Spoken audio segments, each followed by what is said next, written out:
Okay, so if like me you're a cyclist or you ride a lot of bikes or bikes in your spare time, you'll know that one of the pitfalls of that is flat tyres and punctures.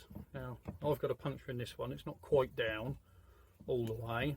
I'll explain the reason for that in a minute, but I know that I've got a puncture because the tyre's just not as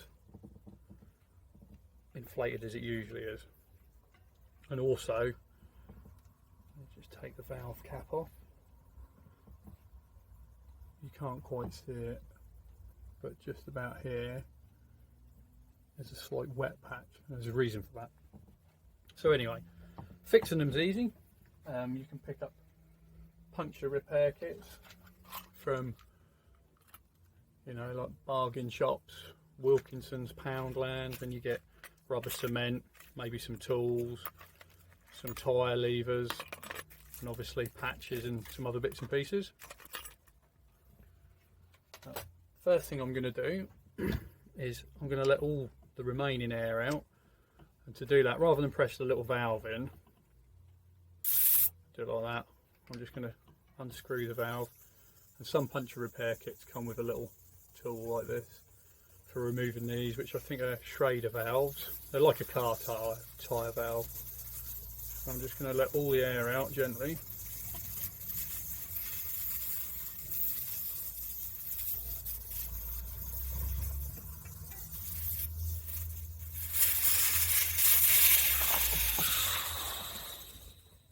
Right. So now I've done that, I can take the tube out of the wheel, or out of the tyre. And I'm just going to put the valve back in so I don't lose it in the depths of my shed.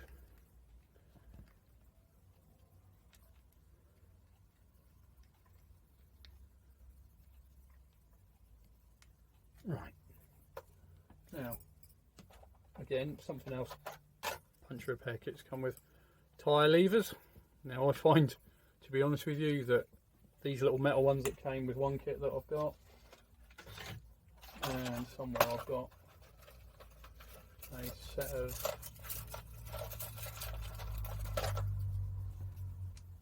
these, which are plastic ones, and the idea is you clip it under there between the rim, and then you can hook the lever on and get the tyre out or get the tyre off. So don't really like to use the metal ones, if I'm honest, because I never seem to think they work that well. But in a pinch, if you don't have tyre levers, a tried and tested method. There's a couple of spoons, forks, doesn't really matter as long as the end is rounded. And these make brilliant tyre levers. And again, it's the same, you just pop it under the little steel banding of the tyre, and away you go. Go all the way round like that. Now it's time to get the tube out. So where's my valve? So push the valve up, and here's the inner tube. Okay, so you might be wondering why it's wet, and that's because I use a product, there's quite a few different types, but I use a product called Slime, which you put in your inner tube, and it's supposed to stop punctures. It does to a degree stop them, but it won't stop them altogether, or it depends on how big it is. And here's the reason for this particular puncture. That there, if I pull that out, is quite a nice sized thorn, I think it is. There it is. Or it might even be a piece of metal. I don't know what it is. I picked it up from somewhere, and you can see there where the liquid's leaking out. So it's a pretty safe bet. That's where my hole is. It's quite a good one. You can see the fluid. And the way the fluid works is it's kind of like a liquid, and it's full of other bits and pieces like fibres and stuff as well, which when you get a hole in the tube, it'll clog it up and stop it going down all the way, if at all. I'm just going to squeeze a bit more air out of this. I always find it's best to make sure the tube is all completely deflated before trying to put a patch on. So if you take the valve out, just squeeze as much air out as you can. You can hear the liquid in the tube a bit there. Always put the valve back in so nothing leaks out. Right. So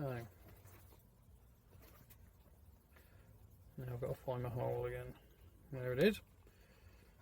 So easy to fix. Let's just get the tube up here a bit better.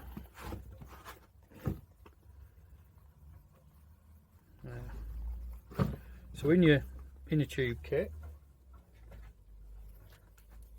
you'll find all sorts of things. So you've got patches, rubber cement, various other bits and pieces, and chalk. Chalk is always handy because then you can draw around where the hole is.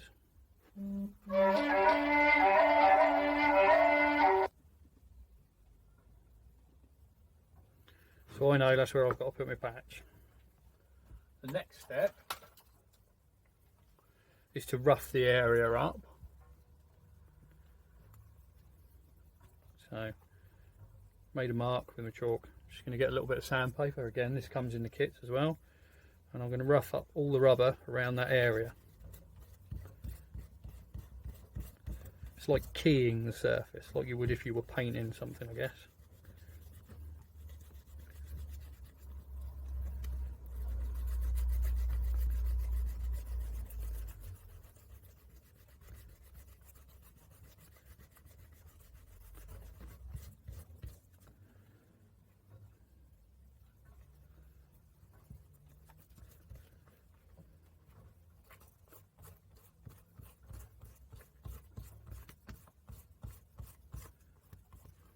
Right, so that's that done.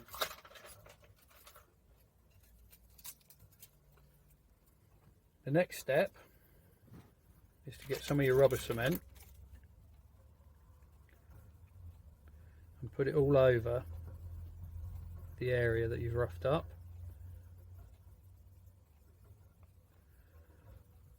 And try and use, or cover an area rather, that's bigger than the patch you're going to put on. Okay, so put rubber cement on. Now I've got my patch, and it's important to make sure that there's nothing other than rubber cement on the tube and under the patch, so try not to touch it. And also you should wait until the rubber cement's just a bit tacky, and then you can put your patch on and press it down, but work from the middle out to the edges.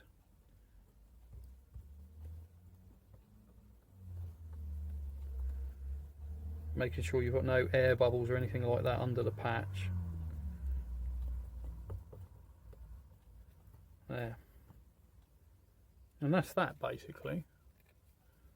So basically now all I'm going to do is let that set completely and then just tidy it up.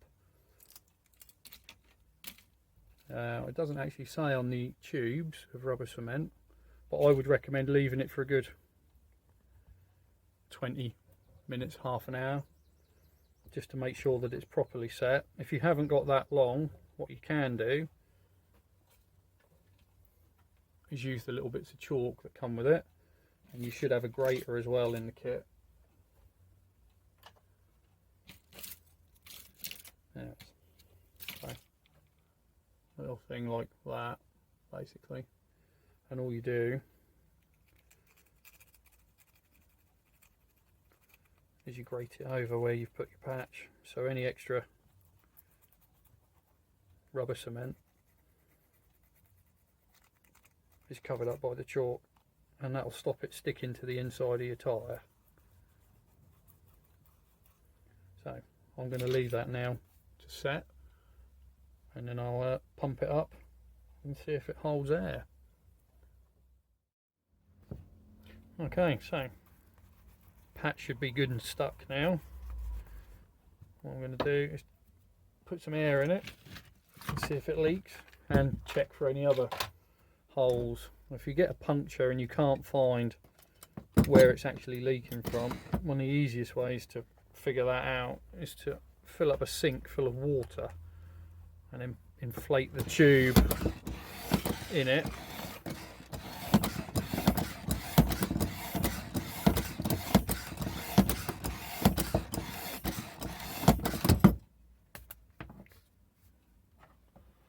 Okay, so patch is holding. I'll just have a quick look, see if I can see any fluid leaking out anywhere else.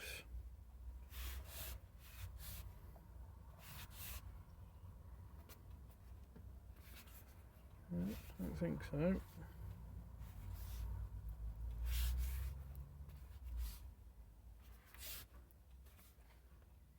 Okay, so that looks like that's fixed. So I can let the tube down now.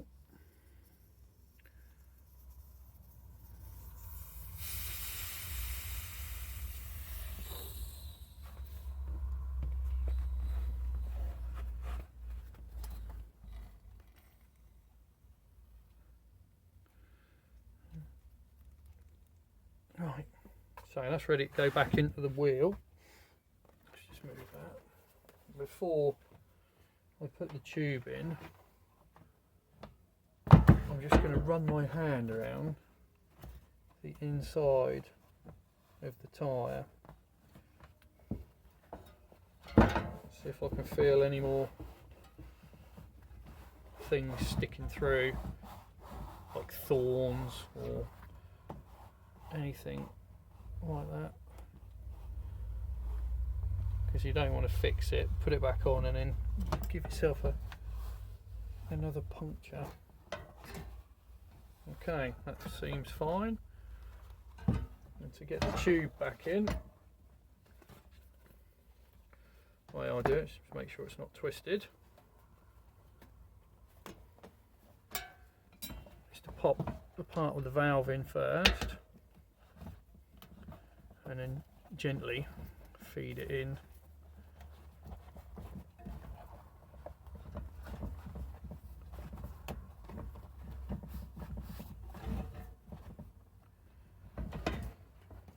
So it's all the way around, and then you can pop the tyre back on. And again, I usually start at the valve, where the valve is, and just gently press the tyre in all the way around, making sure that you don't catch the tube between the rim and the actual steel banding of the tyre.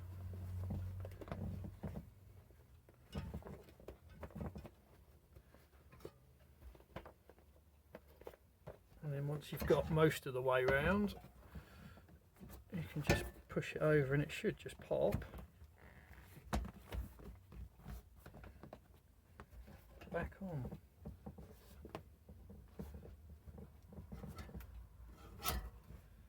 There we go. That's it. The next thing to do is inflate it and then put it back on my bike. But that's how I fix punctures. I say I don't get many of them, because I use tyre slime, which you can buy from bike shops. Some bike shops do their own brands. You can also buy puncture resistant inner tubes, but it doesn't take much to change an inner tube. You can do it while you're out and about, as long as you've got a pump and a repair kit. So there you go. That's how to fix a puncture in a bike. Alright, thanks for watching.